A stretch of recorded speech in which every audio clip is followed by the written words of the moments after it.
4 তাৰিখৰ দিনাখনৰ পৰা জান হিমন্তক ব্ৰহ্মপুত্ৰৰ নদীত উটুৱাই দিয়া যাব। ইমান তেলিয়া ৰাইজক ইমান ঠগিলা, নিজে কিন্তু বহুত মাৰি ললা, ৰাইজক কিন্তু ইমান নিদিলা, নিজেই বহুত ধন পিটি ললা। মাইকী নামৰ বাগান কৰি ললা, কোম্পানীও বহুত কৰি ললা, আৰু বহুত সা সম্পত্তি ঐ মামা নিজস্বৰ কৰিলা, ৰাইজলৈ ইমান নাচালা। ৰাস্তা পদূলি বেয়া হৈ আছে, খোৱা পানী যোগান নধৰিলে,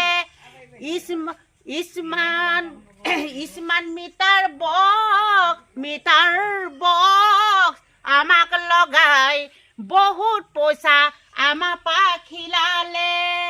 ঐ মামা ঐ, এইবাৰ কিন্তু 4 তাৰিখে ঐ মামা ঐ, কি কৰিম গম পাবা ঐ, ব্ৰহ্মপুত্ৰৰ নদীত ডুব যাবা তুমি, সেইদিনাখন পৰা নাথাকিবা তুমি। ৰাইজক এনেকুৱা কৰা কাৰণে বহুত দুখ লাগিছে।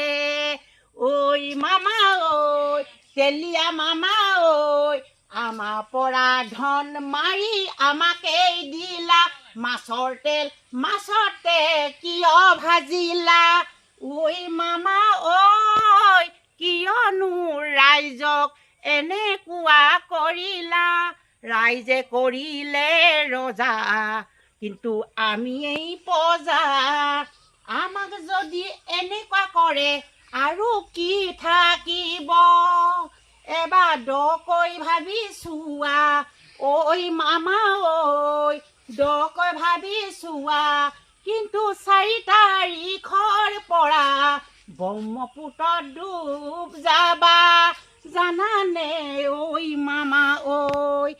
4 তাৰিখৰ দিনাখনৰ পৰা ব্ৰহ্মপুত্ৰত ডুব যাবা। সাধাৰণ বস্তু দি আমাক বেলেগকৈ ঠগিলা, চেনি 1 কেজি দি কিবা কিবি দি, ঐ মামা কিয় ঠগিলা। সকলো অসমবাসীলৈ সেৱা জনাই ইমানতে ভিডিঅ'টো সামৰিলোঁ। নমস্কাৰ।